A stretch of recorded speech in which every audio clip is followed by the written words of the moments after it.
আসসালামু আলাইকুম। আশা করি আপনারা সবাই ভালো আছেন। সকালবেলা সকালের পুঁজিবাজার প্লাস মার্কেট কি এইভাবে থাকবে কিনা বা এইভাবে পড়বে কিনা বা এখান থেকে বাড়বে কখন, এই বিষয়গুলো নিয়ে একটু কথা বলতে চাচ্ছি। আশা করি আপনারা পুরো ভিডিওটা শুনবেন। ভিডিওটা ভালো লাগলে শেয়ার করবেন এবং জনাব তারেক রহমানকে নিয়েও দু একটা কথা বলতে হয়, কারণ পুঁজিবাজারের সাথে সব কিছুই জড়িত। রাজনীতির সাথে যেহেতু শুধু পুঁজিবাজার না, আপনি দৈনন্দিন যে কাজ করেন এটাও রাজনীতির সাথে জড়িত। তো সুতরাং কথা বলতেই হবে, কথা বলতে না চাইলেও কথা বলতে হবে রাজনীতি নিয়ে। তো আসলে এখন পর্যন্ত 11:30 বাজে, তারও 11:30 বেশি বাজে, মাত্র 92-93 কোটি টাকার লেনদেন। 136টা শেয়ার অ্যাডভান্স করে রাখছে, 10 পয়সা 20 পয়সা করে বাড়িয়ে বাড়িয়ে। আসলে তার ফলাফল জিরো। শুধু এটা না, আপনাদের যদি আমি 2 মাসের হিস্ট্রি দেখি, 1.5-2 মাসের ইন্ডেক্স পড়ার পরেও শেয়ারের দাম কিন্তু খুব বেশি কমা নাই। হ্যাঁ, কমেছে। কী ধরনের শেয়ারের দাম কমেছে? যেগুলো অনেক বেশি ফ্লে করছে বা কিছুটা ফ্লে করছে, উপরে উঠছে, তারা কমছে। কিন্তু যেগুলো একদম সাইলেন্ট মুডে ছিল তারা ওইখানেই আছে, তারা কিন্তু এখান থেকে কোথাও যায় নাই। তো সেই দিক বিবেচনা করে আমি ধরে নেব যে বেশিরভাগ শেয়ারের দামই গত 1.5 থেকে 2 মাসে কমা নাই। এখন মার্কেট কি এভাবেই থাকবে?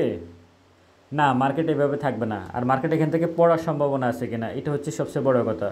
কারণ ক্ষুদ্র বিনিয়োগকারীদের মনে এটা খুবই একটা আতঙ্ক যে মার্কেট এখান থেকে, না, মার্কেট এখান থেকে পড়ারও সম্ভাবনা নাই। এটা মোটামুটি কনফার্ম হচ্ছে আস্তে আস্তে, যত দিন যাচ্ছে তত বেশি কনফার্ম হচ্ছে যে না, মার্কেট এখান থেকে আর নিচে পড়ার সম্ভাবনা নাই।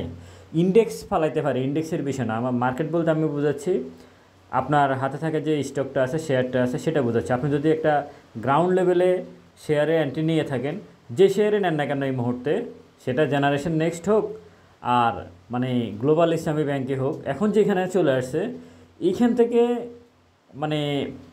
পড়ার সম্ভাবনা নাই খুব বেশি। ইন্ডেক্সকে কারসাজি করে ফালালেও ইন্ডেক্স তো প্রতি সেকেন্ডেই কারসাজি হচ্ছে, সেটা আমরা দেখতেছি। তো এখন অনেকটা মৃত্যুর মতো, কোনো রকম আইসিইউতে আছে মার্কেটে, এরকম মনে হচ্ছে। ভলিউম নাই, কোনো কিছু নাই। জাস্ট সবাই বুঝতে পারতেছে এটাতে ফেক ট্রেড, ফেক ভলিউম করে রাখা হচ্ছে মার্কেট। এটা একেবারে বাজার সম্পর্কে যাদের ন্যূনতম ধারণা আছে তারা এটা বুঝতে পারতেছে। এখন মার্কেট কি এইভাবে পড়বে? না, এইভাবে মার্কেট আর পড়ার সম্ভাবনা নেই। আর মার্কেট উঠবে কখন? এখানে গতকালকে এবং গত পরশু, গত 2 দিন ধরে আমি বিভিন্ন মিডিয়াগুলোতে দেখতেছিলাম যে বলার চেষ্টা করতেছে বড় বিনিয়োগকারী বলতে মিউচুয়াল ফান্ড, অ্যাসেট ম্যানেজমেন্ট কোম্পানিগুলা, ব্রোকারেজ হাউস, মার্চেন্ট ব্যাংকেরাই, তাদের বক্তব্য হচ্ছে যে হ্যাঁ, এটা সত্য।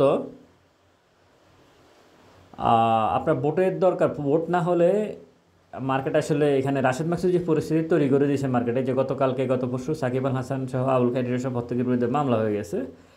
তো সুতরাং এখানে এই মুহূর্তে বোটের অন্য কোনো বিকল্প নাই। বোট হতে হবে ব্যাপারটা এমন না। বোট যদি কনফার্ম হয় যে হ্যাঁ ফেব্রুয়ারিতে বোট হচ্ছে, তাহলে মার্কেট এখনও এখান থেকে ঘুরে যাবে। আর মার্কেট এখান থেকেই ঘুরবে টুডে টুমোরো, যখনই ঘুরুক। আপনারা এখন যেটা হচ্ছে সেটা হচ্ছে আপনার ব্রেনে একটাই কাজ করতেছে আপনাদের, সেটা হচ্ছে আমার শেয়ারের প্রাইস বাড়তেছে না কেন। প্রাইস কিন্তু এখন কমতেছে না খুব বেশি, কিন্তু বাড়তেছে না। এখন টেনশন হচ্ছে এটা। আগে টেনশন করছেন প্রাইস আর কত কমবে, আর এখন টেনশন করতেছেন যে প্রাইস বাড়তেছে না কেন, কমে তো না, এখন তো বাড়ার কথা না, এখন বাড়তেছে না। ঠিক আছে, এই পুরো বিষয়টা আসলে ট্রেডিং স্টক যারা এন্ট্রি নিয়েছেন তাদের বেলা এটা প্রযোজ্য, ভালো স্টকের বেলা এটা প্রযোজ্য না। কেউ একজন বলার চেষ্টা করছিলেন যে ফান্ডামেন্টাল শেয়ার, ভালো শেয়ার তো বছরে একবার বাড়ে। হ্যাঁ, ওখানে আসলে খুব বেশি বছরে একবার, যে কোনো মার্কেটে বছরে যদি একবারে প্রফিট করা যায় ওটাই যথেষ্ট। ট্রেডিং শেয়ারে 20টা ট্রেড করে যদি 15টা লস করে আর 5টা লাভ করে, 3 বছর শেষে দেখা গেছে মূলধন নাই, তাহলে তো ওই ট্রেড করে লাভ নাই। আর আমাদের মার্কেটটা স্মার্ট মানির সাথে আপনি প্লে করে ট্রেড করে আপনি প্রফিট করবেন আর স্মার্ট মানি ঘুমাবে, এটা আসলে হয় না, এটা সম্ভব না। যাই হোক, তারেক রহমান সাহেব দেশে আসতে পারে। আমি সকালবেলা সমকাল পত্রিকায় দেখলাম ওনার জন্য গুলশানের বাসা রেডি হচ্ছে। আমি এটাকে খুব সিরিয়াসলি নিচ্ছি। ওনাকে অনেকেও পছন্দ করতে পারেন, কেউ অপছন্দ করতে পারেন, রাজনৈতিক কারণে, রাজনৈতিক বিরোধিতার কারণে ভালোবাসতে পারেন ওনাকে, ওনার দলকে ভালোবাসেন, এই জন্য ওনাকে ভালোবাসতে পারেন। আমি আমার ব্যাকগ্রাউন্ডটাকে বলে নিই, আমি ব্যক্তিগতভাবে সরাসরি কোনো রাজনীতির সাথে জড়িত নই। তো তারেক রহমান সাহেব ওনার জন্য গুলশানের বাসায় রেডি হচ্ছে। ডক্টর ইউনূস সাহেব ওনার সাথে দেখা করে আসছে। ডক্টর ইউনূস সাহেব বলছেন যে সমস্ত সংস্কার যদি মোটামুটি পর্যায়ে যায় তাহলে ফেব্রুয়ারিতে রোজার আগে নির্বাচন দেওয়া যেতে পারে। তো একটাই বিষয়, যদি তারেক রহমান বাংলাদেশে আসে, যেদিনই আসবে, একেবারে পরিষ্কারভাবে আমি আপনাদেরকে বলে রাখি, তারেক রহমান ভোট হওয়ার দরকার নাই। ভোট ফেব্রুয়ারিতে হোক আর এপ্রিল হোক, তারেক রহমান যেদিন বাংলাদেশে ঢুকবে, এয়ারপোর্টে পা ফেলে ওনার গুলশানের বাসায় আসবে, পুঁজিবাজার বলেন আর অন্যান্য বিষয় বলেন সব কিছু অন্যভাবে ঘুরে দাঁড়াবে। একেবারে এটা মোটামুটি বলাই যায়। এখানে বড় বিনিয়োগকারী যারা, তারা আসলে সত্যিকার অর্থে তারা আতঙ্কিত হয়ে গেছে রাশেদ মাকসুদের এরকম জরিমানা এবং এইসব ক্যালকুলেশন দেখে। সে যেভাবে জরিমানা তদন্ত শুরু করছে, এই মার্কেটে কেউ থাকবে না। আমি তো আপনাদেরকে একটা উদাহরণ দিয়ে বলতেছি, ধরুন আপনি মাছের ব্যবসা করেন, আপনি একটা বাজারে, নির্দিষ্ট একটা বাজারে আপনি মাছ বিক্রি করেন। এখন প্রতিদিন যদি পুলিশে গিয়ে আপনাকে ডিস্টার্ব করে যে তুমি মাছটা এইভাবে বিক্রি করবা, এইভাবে কিনবা, এইভাবে বসবা, এইভাবে দাঁড়াবা, এইখানে বসবা, ওইখানে বসবা, হ্যাঁ, তোমার লস হলেও এই দামে মাছ বিক্রি করতে হবে। আইন শৃঙ্খলা বাহিনী যখন এরকম আপনাকে প্রেশার দিবে মাছ বিক্রির জন্য, তখন আপনি আর ওই বাজারে যাবেন না। প্রয়োজনে বলবেন যে আমি মাছের ব্যবসাই করব না, আমি ওই অন্য ব্যবসা করব। পুঁজিবাজারটাও সেম, মাছের ব্যবসার মতো। বড় বিনিয়োগকারীরা এখন তাদের টাকা ক্যাশ করে ফেলে রাখছে, তারা আসতেছে না। রাশেদ মাকসুদ মাছের ব্যবসার মতো, তুমি এইভাবে করবা, এমনি করবা, এই শেয়ারের দাম উঠতে পারবে না, এটা কমতে পারবে না, এটা কমলে এটা হবে, ওটা কমলে তদন্ত করা হবে, বাড়লে তদন্ত করা হবে। তো দরকার নেই। ইনকাম কি শুধু শেয়ার বাজার থেকে করতে হবে, অন্য কোনো ব্যবসা নেই দেশে?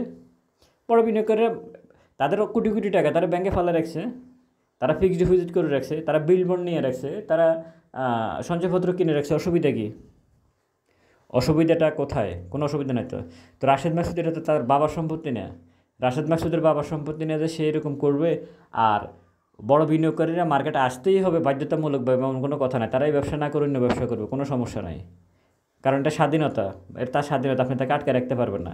আপনার উচিত ছিল, কমিশনের উচিত ছিল তাদেরকে জরিমানা অবশ্যই করবে। কেউ অন্যায় করলে জরিমানা করবে না, করবে, কিন্তু কখন করতে হবে, কোন পরিস্থিতিতে করতে হবে, সেটা হচ্ছে মূল বিষয়। এই মার্কেটটা এরকম, এটা ব্যাংক না যে একটা সিস্টেমের ভিতর দিয়ে চলতে হবে। পুঁজিবাজার সিস্টেমের ভিতর দিয়ে চলে না। পুঁজিবাজারকে সিস্টেম কখন কোথায় কোন পরিস্থিতিতে আমাকে সিস্টেমটা তৈরি করতে হবে সেটা আমাকে বুঝে নিতে হবে। আপনি এদেরকে দিয়ে ইন্ডেক্সকে 8-10 হাজারে নিতেন, তারপর এদেরকে আপনি জরিমানা করতেন আস্তে আস্তে। আপনি একদিকে শিবলি কমিশনের সময় ইন্ডেক্স পড়তে আপনি তো ক্ষুদ্র বিনিয়োগকারীদের দিকে তাকানে নাই। একদিকে শিবলি কমিশনের সময় মার্কেট পড়তে শেষ, আপনি এসে আবার যা করছেন তার পরবর্তীতে 1500 পয়েন্ট মাইনাস, হাজার হাজার কোটি টাকা মার্কেট থেকে গায়েব হয়ে গেছে। তো সব কিছু মিলিয়ে আমার বক্তব্য হচ্ছে, এই মৃত মার্কেট এভাবেই থাকবে যতদিন পর্যন্ত ভোটের একটা পরিস্থিতি বাংলাদেশের আবহাওয়া তৈরি না হবে। ভোট যদি কনফার্ম হয়, আমি গতকালকেও বলছিলাম, ভোট যদি কনফার্ম হয় যে ফেব্রুয়ারিতে হবেন, তারেক রহমানের জন্য গুলশানের বাসায় রেডি হচ্ছে। ওনার ওয়াইফ দেশে আসছিলেন, উনি বাসা দেখে গেছে, তার মানে হয়তো তারেক রহমান বাংলাদেশে আসতে পারে, যেহেতু ডক্টর মোহাম্মদ ইউনূসের সাথে একটা বৈঠক হয়েছে, পজিটিভ বৈঠক। সুতরাং এখান থেকে ভোটের মাধ্যমে হয়তো আমরা একটা গণতান্ত্রিক সরকার পেতে যাচ্ছি। একটা বিষয় মাথায় রাখবেন, গণতান্ত্রিক ডক্টর মোহাম্মদ ইউনূস অনেক ভালো কাজ করতেছে, হ্যাঁ, সব ঠিক আছে, কিছু কিছু ভালো কাজ করতেছে। কী সংস্কার করতেছে আমি দেখি নাই, দৃশ্যমান কোনো কিছু করতেছে ভালো, ওকে। ধরুন তারেক রহমান আসলে খারাপ করবে, এটা আমাদের ধারণা, কিন্তু তারপরেও একটা গণতান্ত্রিক সরকারই একটা দেশের জন্য সবচেয়ে বেশি জরুরি। সে যত খারাপই হোক, একটা গণতান্ত্রিক সরকার ভোটের মাধ্যমে, জনগণের ভোটে নির্বাচিত সরকার যখন একটা দেশে থাকে, তখন অন্যান্য দেশগুলো ওই দেশের ব্যাপারে একটা পজিটিভ ধারণা তৈরি করে। ডক্টর মোহাম্মদ ইউনূস যদি অনেক ভালো কিছু করে, তাও আমাদের দেশে বিনিয়োগ ওইভাবে আসবে না, এটা সম্ভব না। আর তারেক রহমান যদি খারাপও করে দেশে, তাও এখানে বিনিয়োগ আসবে। রাজনীতিটা এমনই, এখানে কিছু বলার নাই। আর আমরা তৃতীয় বিশ্বের দেশ, আমাদের এই অঞ্চলে, এই বাংলাদেশ, ভারত, পাকিস্তান, এই অঞ্চলগুলো রাজনীতিটা এমনই, আপনারা একটু চিন্তা ভাবনা করলে দেখতে পাবেন। তো যাই হোক, এই মৃত মার্কেট ভোটের মাধ্যমে সমাধান হবে, ভোটের তারিখের মাধ্যমে সমাধান হবে। ভালো থাকবেন সবাই, আসসালামু আলাইকুম।